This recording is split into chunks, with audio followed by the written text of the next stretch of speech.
Pensé que era el hombre perfecto. Hasta que su teléfono reveló todo. Durante 20 años creí que lo conocía. Era atento, buen padre, y siempre tenía una sonrisa para mí. Pero una mañana, un simple mensaje en su teléfono derrumbó toda mi realidad.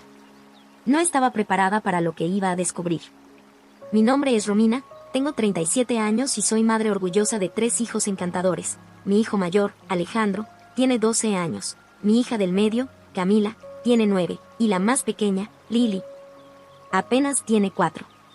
Mi esposo, Daniel, tiene 40 años.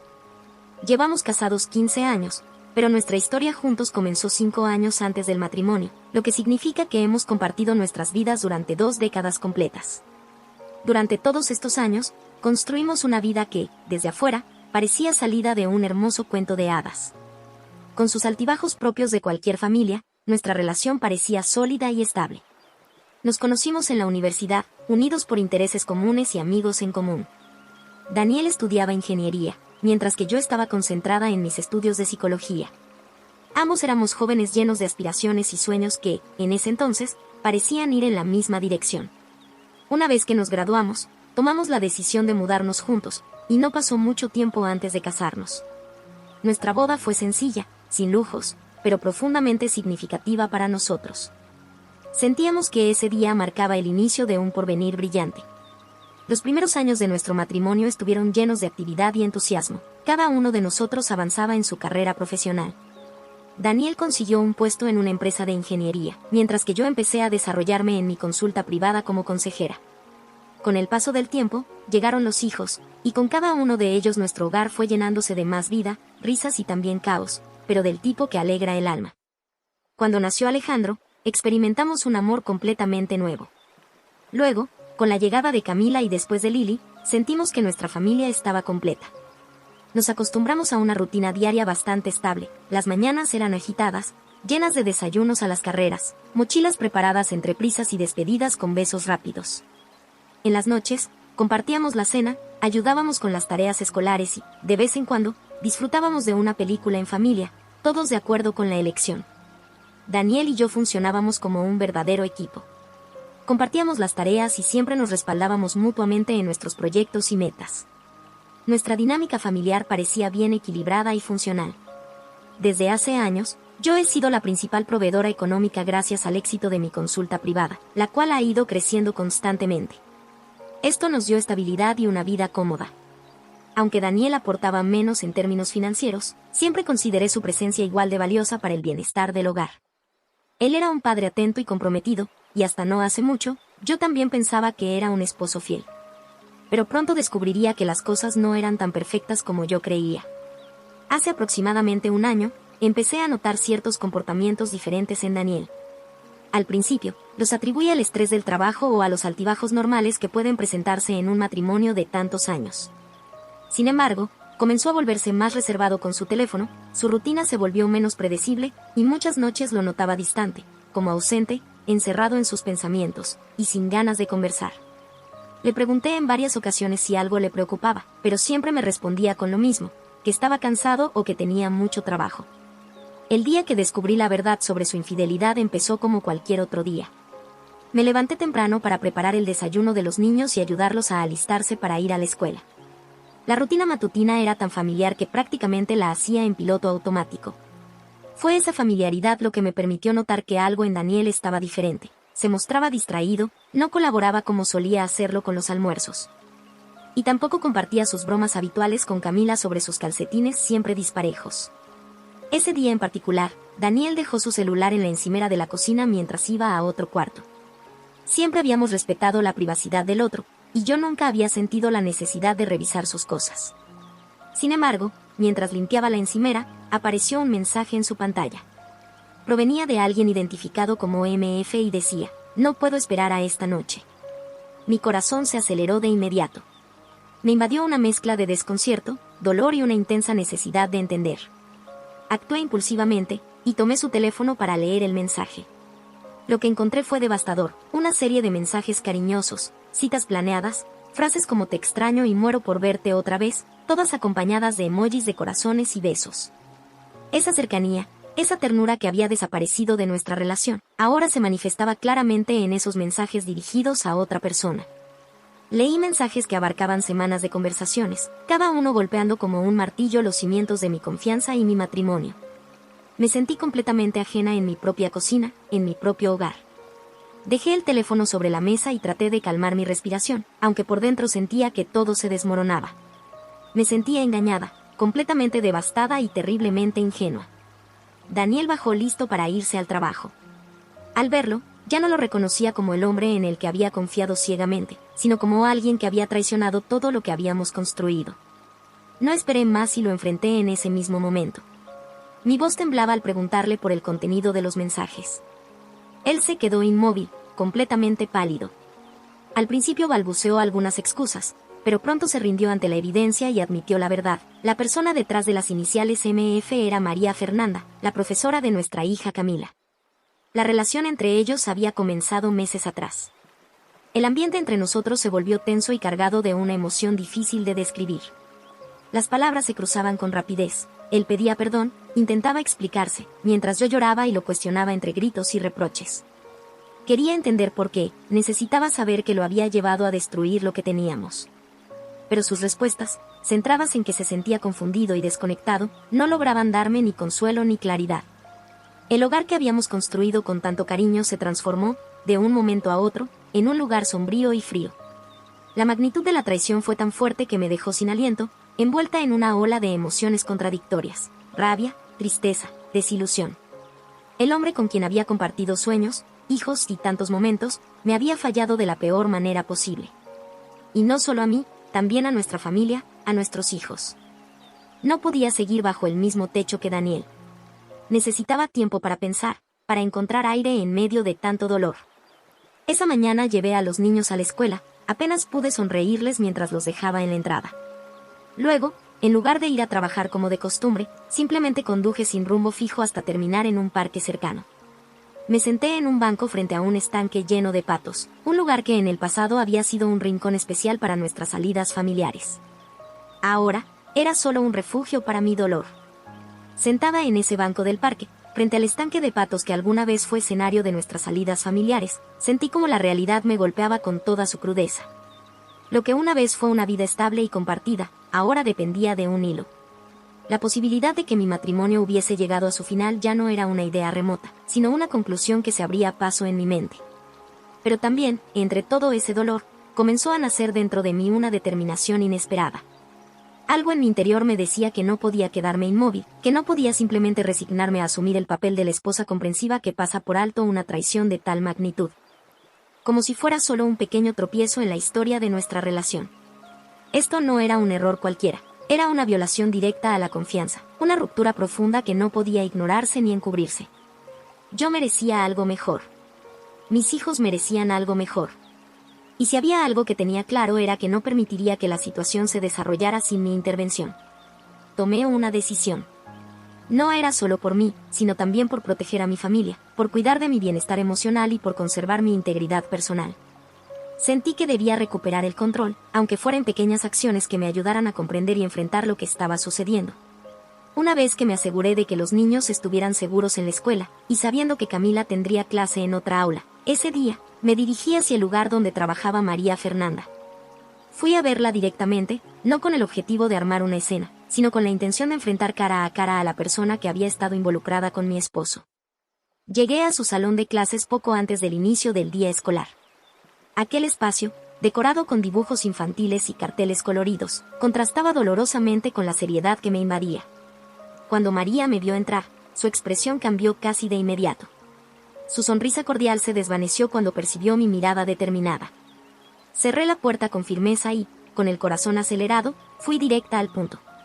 Le pregunté si era consciente de que Daniel estaba casado, si realmente entendía el daño que había causado, no solo a mí, sino a mis hijos y a la estructura familiar que estábamos tratando de preservar. Ella no negó nada. Se mostró apenada, incluso conmovida, pero sus disculpas silenciosas no me ofrecieron alivio. Le dejé claro que iba a denunciar la situación ante la junta escolar. No era un impulso vengativo, sino una necesidad de ver que existiera una consecuencia, un acto que al menos reconociera la gravedad de lo ocurrido. Salí del salón temblando, con el cuerpo todavía sacudido por la intensidad de la conversación, pero con el espíritu más firme. Había dado un primer paso hacia mi recuperación, hacia la reconstrucción de un futuro para mis hijos y para mí misma, aunque todavía no supiera cómo sería ese futuro. Mientras conducía de regreso a casa, el teléfono no dejó de sonar. Las llamadas entrantes de Daniel aparecían una tras otra en la pantalla. No contesté ninguna. No estaba lista para escucharlo. Cada timbre me resultaba invasivo, un intento insistente de justificar lo injustificable, una urgencia que yo no compartía. Lo único que necesitaba en ese momento era espacio para pensar, sin sus palabras revoloteando en mi cabeza. Cuando finalmente las llamadas cesaron, comenzaron a llegar los mensajes de texto. Uno tras otro, breves y desesperados. El primero decía simplemente, lo siento. Luego, rápidamente llegó otro, voy a terminar con ella. Te lo prometo, solo dame una oportunidad. Los textos no paraban. Promesas, juramentos, súplicas. Decía que los niños y yo lo éramos todo para él, que ahora se daba cuenta de cuánto nos necesitaba. Mientras leía sus palabras en los semáforos o en las pausas del trayecto, no podía evitar preguntarme. ¿Hablaba desde el verdadero arrepentimiento o simplemente estaba aterrado ante la idea de perder la vida cómoda que habíamos construido juntos? ¿Era sincero o solo temía las consecuencias? No pude evitar dudar de su motivación. Un hombre que temía perder su estabilidad sería capaz de ser fiel si las circunstancias se lo permitieran nuevamente. ¿Podría confiar en él si las condiciones fueran menos catastróficas? Cuando finalmente estacioné el coche frente a nuestra casa, noté el contraste entre la calma externa de nuestro hogar y la turbulencia interna que me agitaba. Desde fuera, todo parecía igual, la entrada ordenada, las macetas bien cuidadas, el mismo entorno de siempre. Pero en mi interior, nada era igual. Crucé la puerta sabiendo que los niños aún no habían regresado y que Daniel, probablemente, se había mantenido alejado por temor a enfrentarme nuevamente. El silencio de la casa me ofreció un respiro. Me senté en la cocina, ese lugar que tantas veces fue testigo de risas, tareas escolares y charlas nocturnas. Dejé las llaves y el teléfono sobre la mesa. Los mensajes seguían llegando. Cada notificación era como un intento de coser los pedazos de algo que ya no era entero. Pensé seriamente en lo que significaría darle una segunda oportunidad. ¿Podría perdonarlo algún día? ¿Sería capaz de reconstruir la confianza que una vez existió entre nosotros? ¿O estaba aferrándome a la idea de una familia unida por miedo al cambio, por miedo a empezar de nuevo? Más que el acto de infidelidad en sí, lo que más me hería era el hecho de cómo me enteré. Si no hubiera visto aquel mensaje, si no se le hubiera escapado su teléfono aquella mañana, ¿habría seguido adelante con su doble vida como si nada? ¿Habría seguido mintiéndome mientras se sentaba a cenar con nosotros cada noche? Me enfrentaba ahora a un mar de preguntas sin respuesta, con la firme sensación de que esta etapa de mi vida no se podía resolver con promesas vacías ni palabras bonitas. Necesitaba tiempo, claridad y probablemente ayuda profesional para tomar una decisión que no solo impactaría mi vida, sino también la de mis 3 hijos. El pensamiento era escalofriante. Me estremecía no solo por lo que significaba, sino por la profundidad de la soledad que lo acompañaba. No era la clase de soledad que se siente al estar en una habitación vacía, sino una más profunda y desgarradora, la que nace al darte cuenta de que has estado emocionalmente sola durante mucho tiempo, incluso estando acompañada. Era una desconexión sutil pero devastadora, que se había gestado sin que yo me percatara. Me sentía completamente vacía, como si el peso del dolor me estuviera aplastando desde adentro, incapaz de encontrar una salida a esa abrumadora sensación de abandono. Con manos temblorosas, tomé el teléfono y marqué el número de mi mejor amiga. Siempre había sido mi cable a tierra en momentos difíciles, esa voz que sabía cuándo aconsejar y cuándo simplemente estar presente. En cuanto respondió, toda la fuerza que me había obligado a mantenerme en pie hasta ese momento se desvaneció. Rompí en llanto. Las palabras apenas salían, los sollozos ocupaban su lugar. Todo lo que sentía, la traición, la decepción, la humillación, brotaba sin control. Ella me escuchó con infinita paciencia, sin interrumpirme, dejándome desahogar cada rincón de mi angustia. Su voz era un bálsamo en medio del caos emocional. Cuando por fin logré contarle lo que había pasado, me respondió con firmeza y preocupación. Su consejo fue claro, creía que el divorcio era la única salida razonable, que permanecer en una relación así solo prolongaría mi sufrimiento. Sin embargo, también me pidió que hablara con mi madre antes de tomar una decisión definitiva. Pensaba que, por haber pasado por una experiencia similar, podría darme una visión valiosa, desde la sabiduría de quien ya ha recorrido ese camino. A pesar de la lógica en su sugerencia, no me sentía lista para marcar el número de mi madre. Había demasiadas emociones entrelazadas. El miedo a escuchar un te lo advertí disfrazado de compasión o el riesgo de sentirme aún más frágil ante su ternura me detenían. Cualquier reacción me parecía abrumadora en ese estado vulnerable. No quería reproches, pero tampoco quería que me miraran con lástima. Necesitaba comprensión, no etiquetas. Fue entonces cuando, buscando un espacio seguro, recordé que tenía una cuenta anónima en una comunidad en línea. Ese rincón virtual se había convertido, en otras ocasiones, en un lugar donde personas desconocidas ofrecían consejos honestos, libres de juicios personales. Me conecté, dudando por un momento si debía hacerlo.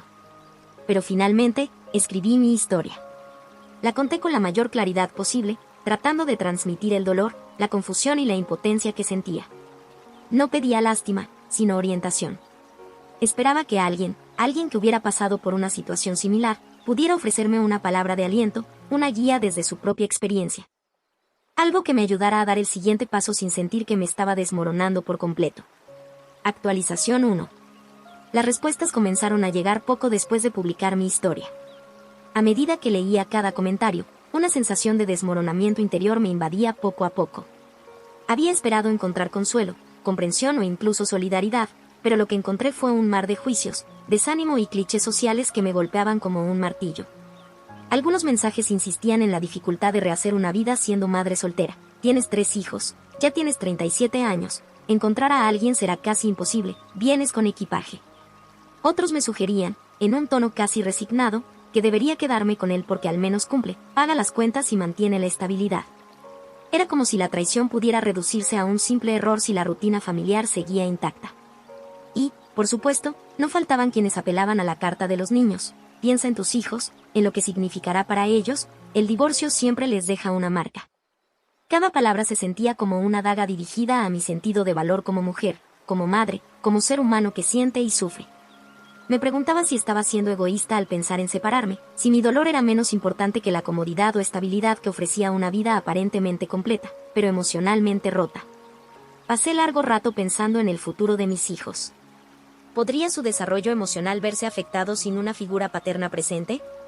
¿Estarían condenados a sentir que les faltó algo si yo elegía terminar el matrimonio? El peso de esa incertidumbre me aplastaba, mientras trataba de distinguir lo que realmente era mejor para ellos, más allá de los juicios externos o las apariencias. Una idea no dejaba de rondar mi mente. ¿Es correcto permanecer en un matrimonio sin amor solo por preservar una imagen o por el miedo a las dificultades económicas? ¿Qué le enseñaría eso a mis hijos? ¿Podría inculcarles principios de dignidad y amor propio si yo no era capaz de defenderlos en mi propia vida? Después de horas de reflexión que parecían eternas, supe que era el momento de recurrir a alguien que conociera este dolor de primera mano. Tomé el teléfono y llamé a mi madre. Necesitaba más que un consejo. Buscaba en ella una especie de brújula moral, una guía nacida de la experiencia vivida. Cada tono de llamada retumbaba en mi pecho como si mi ansiedad se hiciera audible. Cuando por fin respondió, su voz serena trajo un poco de calma a mi caos interior, aunque el nudo en mi garganta seguía ahí, firme. Mamá, dije apenas, con una voz que temblaba, dejando entrever la tormenta que llevaba dentro. Necesito que me ayudes. Hice una pausa larga para organizar mis pensamientos, intentando evitar que el dolor me ahogara. Y luego, poco a poco, fui desgranando todo, el descubrimiento de la infidelidad, la confrontación con Daniel y con María Fernanda, el vacío profundo que me dejó todo aquello. Mi madre no me interrumpió. Escuchó en silencio, como solo sabe hacerlo alguien que también ha sentido el alma quebrarse. Al terminar mi relato, hubo un momento de silencio espeso, denso, que cruzó la distancia que nos separaba como si compartiéramos el mismo aire cargado de tristeza. Finalmente, habló. Su voz, aunque suave, llevaba consigo el peso de viejas heridas. Romina, entiendo por lo que estás pasando, dijo despacio, con palabras que salían con dificultad. Yo viví lo mismo con tu padre. Cuando descubrí que me había sido infiel, sentí que el mundo se me venía abajo. Tomé la decisión de divorciarme. Él nunca me perdonó por no darle otra oportunidad. Se fue y me quedé sola contigo, criándote como pude. Su historia no era nueva para mí, pero escucharla en ese preciso momento, con mi propio corazón roto, le daba un nuevo significado, mucho más profundo. A veces me pregunto si debí intentarlo un poco más, continuó, su voz temblando ligeramente. Tal vez, si le hubiera dado una segunda oportunidad, Tú habrías tenido un papá presente, no solo un recuerdo borroso. Sus palabras me atravesaron. Era la primera vez que oía en su voz un dejo de arrepentimiento. Y no solo por haber perdido a su esposo, sino por lo que esa ausencia le había significado a su hija. Su tristeza era antigua, pero todavía viva. Yo la sentía como si también fuera mía. Y él se fue porque no soportó sentirse rechazado, agregó. No solo por su aventura, sino por la puerta cerrada a una posible reconciliación. Y yo pasé muchos años sola, no porque quisiera, sino porque tenía miedo. Miedo de que otro hombre pudiera lastimarme a mí, o, peor, hacerte daño a ti. Entonces dijo algo que me desgarró el alma. No me volví a casar porque no quería traer a alguien que pudiera rompernos aún más. Quise protegerte, tal vez demasiado. Eres mi hija, y ahora tú también tienes una hija. Entenderás algún día ese instinto de protección, aunque venga acompañado de soledad. Sus palabras se clavaron en lo más profundo de mí. No eran solo recuerdos, eran confesiones, cicatrices que aún dolían. Y de pronto, empecé a cuestionar ese camino que había comenzado a recorrer con tanta firmeza. La determinación con la que me había aferrado a la idea del divorcio ahora se tambaleaba bajo el peso de los sí. ¿Y si mis hijos me culpan en el futuro? ¿Y si nunca logro rehacer mi vida? ¿Y si, al igual que mi madre, paso los próximos años con miedo de confiar, de volver a amar? Nada parecía claro. Solo una cosa era segura, este era un punto de quiebre. Y la decisión que tomara cambiaría el rumbo de nuestras vidas para siempre. Piénsalo bien, cariño, me dijo mi madre con una ternura que se sentía como una caricia. Mira todos los ángulos. Sé que estás dolida, lo sé, pero tienes a tus hijos. Ellos dependen de ti. Cualquiera que sea tu decisión, asegúrate de que sea algo que puedas sostener con el tiempo, no algo que tomes impulsada por el dolor del momento. Sus palabras no me abandonaron. Incluso después de colgar, seguían resonando en mi mente como un eco persistente. Me quedé en silencio, sola, en una casa que parecía más vacía que nunca. El ambiente tranquilo me obligaba a enfrentarme a mis pensamientos sin distracciones. Las vivencias de mamá eran como una historia de advertencia, una advertencia envuelta en amor. Me hizo ver lo complejo que era esto. No se trataba solo de una infidelidad, ni de una decisión en blanco y negro. Había matices, historia, consecuencias invisibles que no siempre se ven de inmediato. La traición de Daniel no solo destrozó nuestro matrimonio, también fracturó la imagen que yo tenía de nuestra vida juntos. Todo lo que creía firme, de pronto se volvió frágil, incierto. Sin embargo, las palabras de mi madre me hicieron frenar. ¿Y si estaba por cometer un error irreversible por actuar demasiado rápido? ¿Y si me arrepentía como ella? ¿Podría yo cargar con el mismo tipo de remordimientos que ella lleva hasta hoy? ¿Tendría la fuerza necesaria para criar sola a mis 3 hijos sin que ese dolor se transformara en amargura, sin que el miedo a nuevas heridas me volviera una madre sobreprotectora o desconfiada? Eran preguntas que se repetían una y otra vez en mi cabeza, como si buscaran respuestas que aún no existían. Alejandro, Camila y Lili eran lo más valioso que tenía. Eran pequeños, vulnerables, moldeables. ¿Cómo afectaría todo esto su desarrollo emocional? ¿Cómo influiría en su manera de ver el amor, la familia, el compromiso? Pensar en sacarlos del hogar que conocían y separar físicamente a su padre de sus vidas me destrozaba. Pero al mismo tiempo, imaginarlos creciendo en un entorno donde el amor y la confianza ya no existían me parecía igual de doloroso. ¿Cómo enseñarles lo que es el respeto mutuo, si sus propios padres no podían mirarse con sinceridad? Los días pasaban y esas preguntas nunca me abandonaban. Observaba a mis hijos jugar, reír, y aunque esa alegría era contagiosa, también se mezclaba con una tristeza silenciosa. Sus risas hacían más fuerte el contraste con la frialdad que ahora llenaba el espacio entre Daniel y yo. Éramos como extraños educados bajo el mismo techo. No había peleas, pero tampoco había calidez. Solo una cordialidad forzada, como si cada palabra fuera medida cuidadosamente para no romper una delgada capa de hielo. La urgencia de tomar una decisión se hacía más intensa con cada amanecer.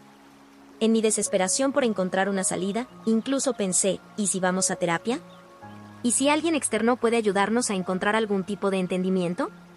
No necesariamente para salvar la relación, sino para al menos encontrar una forma de convivir por el bienestar de los niños. Pero, ¿y si ya era demasiado tarde? ¿Y si la herida que dejó su infidelidad era tan profunda que ya no quedaba nada que reconstruir? No había respuestas simples. Solo incertidumbre y noches largas en las que apenas podía dormir, dándole vueltas a lo mismo, lo mejor para los niños, lo mejor para mí. ¿Era posible que esas dos cosas fueran compatibles, después de lo que ocurrió? Vivir con Daniel mientras nos preparábamos para separarnos se convirtió en una pesadilla silenciosa. Cada roce accidental, cada mirada fugaz, era una punzada. Una noche, durante la cena, al pasarme la sal, su mano rozó la mía y sentí como si me quemara. Retiré mi mano instintivamente. Un gesto mínimo, cotidiano, pero que ahora llevaba el peso de todo lo que se había roto entre nosotros. Era como si lo que alguna vez fue mi refugio, ahora fuera un extraño. Compartir casa en esas condiciones era como caminar entre escombros emocionales. Hablábamos solo lo necesario, por los niños. Intentábamos no alterar la rutina, pero la atmósfera era densa, irrespirable. Ambos sabíamos que esta convivencia era temporal, un parche en una herida abierta, hasta resolver los detalles prácticos de nuestra separación. Sin embargo, el miedo al abandono seguía ahí, pegado a mi alma. Porque yo lo viví. Yo fui esa niña cuya vida cambió el día que su padre se fue. Conozco las marcas invisibles que deja el divorcio en un hijo. Y me aterraba que mis pequeños tuvieran que cargar con ese mismo dolor. ¿Podrían entender, algún día, por qué hice lo que hice? ¿O me mirarían con resentimiento, creyendo que fui yo quien rompió su hogar? ¿Pensarían que el amor siempre termina, que las familias no duran? Llegué incluso a contemplar una solución extraña, vivir como compañeros de casa. Cada uno con su espacio, sin ser pareja, pero sin romper el hogar de forma abrupta. Una especie de acuerdo silencioso por el bien de los niños. Pero cuanto más lo pensaba, más claro se volvía que esa no era una solución real. Sería solo una apariencia. Una mentira cómoda. Y los niños perciben más de lo que creemos. No quería que crecieran en una casa donde el amor no era visible, donde el cariño se actuaba y no se sentía. Ellos merecen algo mejor. Merecen una verdad amorosa, aunque duela. Merecen respeto, sinceridad y un modelo real de lo que significa el amor, incluso cuando duele, incluso cuando termina. La decisión de seguir adelante con el divorcio se fue afirmando cada vez más en mi interior a medida que reflexionaba sobre todo lo que había vivido. No me engañaba, sabía que no sería un camino sencillo. Se avecinaban retos de todo tipo, complicaciones legales, trastornos emocionales, ajustes logísticos, pero también sentía en el fondo de mi alma que era lo correcto. No solo por mí, sino por el ejemplo que quería dejarles a mis hijos. Quería que comprendieran que está bien defender lo que uno siente, que es válido establecer límites y que el amor propio no es egoísmo. Necesitaban ver que la felicidad, a veces, implica tomar decisiones dolorosas y valientes. No podía quedarme en una relación solo por miedo al cambio o por mantener una imagen. Compartir casa con Daniel mientras nos preparábamos para atravesar este proceso fue como intentar enhebrar una aguja con manos temblorosas. Cada gesto, cada rutina cotidiana, era delicado, cargado de tensión. Nos esforzábamos por mantener una ilusión de normalidad frente a los niños, que aún no comprendían que nuestra familia estaba atravesando un terremoto silencioso. Ellos jugaban, reían y hablaban como siempre, sin saber que el suelo emocional bajo sus pies estaba empezando a resquebrajarse. Ese frágil equilibrio se volvió aún más complicado cuando tuve que enfrentar una cirugía menor. Aunque el procedimiento no era grave, el postoperatorio me exigía descanso visual absoluto. No podía ver pantallas, ni leer, ni exponerme a polvo o tensión en los ojos durante varios días. Las tareas más simples se convirtieron en obstáculos, y por primera vez en mucho tiempo, tuve que depender de alguien más. Para mi sorpresa, Daniel asumió un rol que no recordaba haberle visto desempeñar de manera tan comprometida. Se encargó de todo en casa, limpió, cocinó, lavó la ropa, me ayudó a estar cómoda, me recordaba con paciencia que debía ponerme las gotas a tiempo. Su actitud fue atenta, casi cariñosa. Me cuidaba con una ternura que parecía salida de otra época. Por un instante, me sentí confundida. Era como un eco lejano de cuando creía que éramos un equipo. Pensé, incluso con algo de nostalgia, ¿será que este era el hombre del que me enamoré? ¿Había estado escondido bajo todo el dolor y la rutina? Pero esos pensamientos no duraron mucho. La lucidez no tardó en volver. Porque lo cierto era que este comportamiento no era el habitual en él. No en los últimos años, al menos. Bastaba con mirar hacia atrás. La última vez que estuve enferma, con fiebre en cama, apenas se dignó a preguntarme cómo estaba, y solo hizo lo justo cuando se lo pedí, casi rogando. En comparación, su reciente dedicación parecía demasiado repentina, demasiado conveniente. No podía evitar sospechar que ese cuidado era parte de una estrategia. como si estuviera interpretando el papel del esposo ideal en un último intento por hacerme dudar. No se sentía auténtico, sino calculado. Un gesto para inclinar la balanza emocional justo cuando yo más necesitaba claridad. Porque por mucho que quisiera dejarme llevar por esos actos de bondad, había heridas que no podían ignorarse. Las imágenes aún vivas en mi mente, los mensajes que había leído entre él y la otra persona, eran una herida abierta. La complicidad, las palabras íntimas, el deseo compartido, todo eso seguía incrustado en mi memoria como astillas imposibles de extraer. Lo que él había compartido con esa persona contrastaba brutalmente con lo poco que quedaba entre nosotros. Nuestra relación se había convertido, desde hacía mucho, en una serie de intercambios prácticos, fríos, casi impersonales. 2 días de cuidados no podían borrar meses de mentiras ni disimular las grietas que había dejado su traición. Y así, incluso mientras me recuperaba, mi mente no descansaba.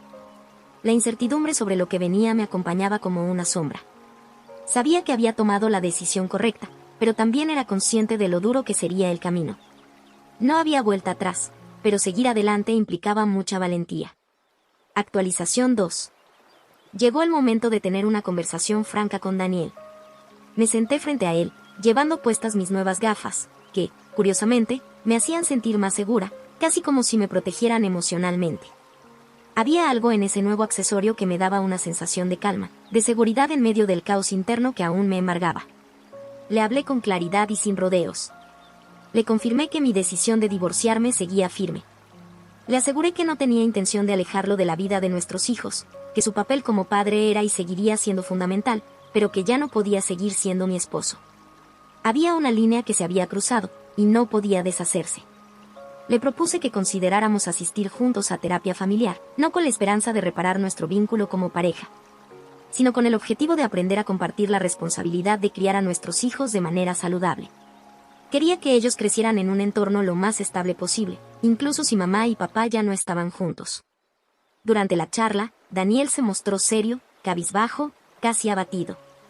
Se disculpó de forma extensa, y por primera vez sentí que hablaba desde un lugar honesto.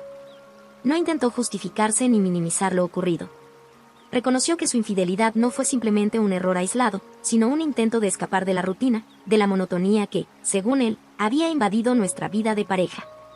Pero también admitió, con cierta tristeza, que nunca anticipó lo que estaba poniendo en juego, nuestra familia, nuestra conexión, nuestra historia. Incluso reconoció que también había puesto en peligro la carrera de la mujer con la que se involucró. Me aseguró que ya había terminado esa relación, que había cortado por completo la comunicación con ella y que estaba consciente del daño que había causado. Luego dijo algo que me tomó por sorpresa, que no volvería a salir con nadie más, que no se veía reconstruyendo otra relación amorosa nunca más. Yo, sin alterarme, le pedí que no hiciera promesas tan extremas. Le dije que, aunque tal vez hablara con sinceridad en ese momento, para mí ya eran solo palabras. Después de todo, cuando la confianza se rompe de forma tan radical, cualquier declaración suena hueca, vacía. Las acciones pesan más que los discursos, y yo ya no podía sostenerme de promesas. Todo este proceso ha sido un verdadero torbellino emocional. Afrontar la infidelidad de Daniel me ha destrozado por dentro. Pero más allá de mi propio dolor, lo que más me ha roto el corazón es ver cómo esta situación ha tocado cada rincón de nuestras vidas, especialmente la de nuestros hijos, Alejandro, Camila y Lili. Ha sido como una piedra lanzada al agua, creando ondas que se extienden y golpean cada parte de nuestro mundo. Ahora estamos enfrentando una nueva dificultad. El impacto emocional de todo esto está teniendo en nuestros hijos. Alejandro, el mayor, ha sido el más afectado. Con solo 12 años, ya se encuentra en esa etapa en la que empieza a comprender los matices del mundo adulto, incluso cuando uno desearía que todavía pudiera permanecer en la inocencia. Cuando se enteró de la infidelidad de su padre, algo dentro de él pareció quebrarse. Su mundo, su idea de familia, la figura de su papá, todo pareció derrumbarse en un instante. Ya no era solo una cuestión de tristeza o enojo, fue como si le hubieran arrancado una parte esencial de su confianza y seguridad. Ver ese dolor en los ojos de mi hijo ha sido una de las experiencias más desgarradoras que he tenido que enfrentar como madre. Hace poco me enteré de que los rumores sobre la aventura de Daniel ya habían llegado a oídos de personas en la escuela de Alejandro. En una comunidad pequeña, las noticias vuelan, y muchas veces se distorsionan en el camino, haciéndose aún más crueles. Esta exposición inesperada ha intensificado el dolor de mi hijo mayor, dejándolo aún más confundido y herido. Desde entonces, ha empezado a guardar silencio, sobre todo cuando está cerca de su padre. La forma en que Alejandro ha decidido manifestar su rechazo ha sido dolorosamente simbólica. Comenzó negándose a comer cualquier comida que Daniel preparara. La semana pasada, Daniel cocinó espaguetis, el platillo favorito de todos en casa, e intentó aligerar el ambiente bromeando sobre su famosa salsa secreta. Pero Alejandro no respondió con una sonrisa ni con una palabra. Simplemente empujó su plato a un lado, se levantó y se preparó un sándwich de mantequilla de maní con mermelada. Desde ese día, ha mantenido esa rutina, preparar sus propios alimentos con determinación, casi como una forma de marcar distancia, exclusivamente cuando Daniel cocinaba. Lo más sorprendente fue que Camila y Lily, aunque todavía no comprenden completamente la situación, empezaron a seguir el ejemplo de su hermano. Sin decir mucho, comenzaron a adoptar la misma dieta. Así que llevamos varios días en los que el menú principal en casa ha sido mantequilla de maní y mermelada. Este comportamiento ha afectado profundamente a Daniel. Una tarde, lo encontré llorando en silencio en el garaje. Fue una imagen que me partió el alma. Más allá de todo lo que ha ocurrido entre nosotros, sé que él ama con todo su corazón a sus hijos. Puede que haya fallado como pareja, pero nunca ha dejado de ser un padre comprometido. Entrena el equipo de fútbol de Alejandro, no ha faltado a ningún recital de ballet de Camila, aunque él lo haga a regañadientes, y siempre es el primero en levantarse cuando Lily se despierta llorando por una pesadilla. Comprendo perfectamente por qué los niños están reaccionando así. Se sienten traicionados, y lo que más les duele es ver cómo su mundo familiar, que parecía tan seguro, se ha venido abajo. Pero, al mismo tiempo, me duele pensar que pierdan también el vínculo con su papá. No quiero que el enojo que sienten ahora se transforme en una barrera permanente o en un resentimiento que se quede atrapado en sus corazones. Estamos atravesando un momento sumamente delicado, y como lo manejemos podría marcar la diferencia en la forma en que nuestros hijos aprenden a enfrentar el dolor, la pérdida y las relaciones en general en su vida futura. Por eso he estado considerando seriamente buscar apoyo profesional. Creo que sería beneficioso tener la orientación de un consejero familiar, alguien que pueda darnos herramientas emocionales para atravesar este proceso. En especial, pienso en Alejandro, necesita a alguien que no esté involucrado directamente, alguien que pueda escucharlo sin juicio y orientarlo con sabiduría. Daniel y yo hemos conversado sobre esto, a pesar de todo el torbellino emocional que vivimos. Coincidimos en que, aunque nuestro matrimonio haya llegado a su fin, seguimos siendo un equipo cuando se trata de nuestros hijos. Ellos son y seguirán siendo nuestra prioridad absoluta. Por eso estamos considerando comenzar con algunas sesiones de terapia familiar. Aunque estemos en proceso de divorcio, sabemos que necesitamos actuar juntos para ayudar a nuestros hijos a comprender y adaptarse a esta nueva etapa de nuestras vidas. No se trata solamente de sobrevivir el día a día. Se trata de construir algo nuevo, algo que les dé seguridad y esperanza. Queremos mostrarles que incluso cuando el amor entre dos adultos termina, puede surgir otro tipo de amor, el respeto mutuo como padres, el compromiso de seguir presentes, y el deseo de sanar como familia. Este esfuerzo no es con la intención de que Daniel y yo volvamos a estar juntos. Se trata de asegurar que nuestros hijos no pierdan el vínculo con su padre y, sobre todo, que aprendan que el perdón y la compasión también tienen lugar incluso después de momentos muy dolorosos. Y si alguien que esté leyendo esto ha pasado por una experiencia parecida, me encantaría recibir cualquier consejo. En particular, me cuesta saber cómo ayudar a mis hijos a equilibrar sus sentimientos, cómo validar su dolor y su sentido de traición, y al mismo tiempo enseñarles que el perdón no es una forma de rendirse, sino una herramienta para proteger su propia paz interior. Esa es la pregunta que me acompaña todos los días, desde que me levanto hasta que me acuesto, mientras intento ayudar a mis hijos, y a mí misma, a encontrar un nuevo tipo de normalidad. Una en la que el amor no se mide solo por la presencia de una pareja, sino por el esfuerzo genuino de una familia para sanar y avanzar.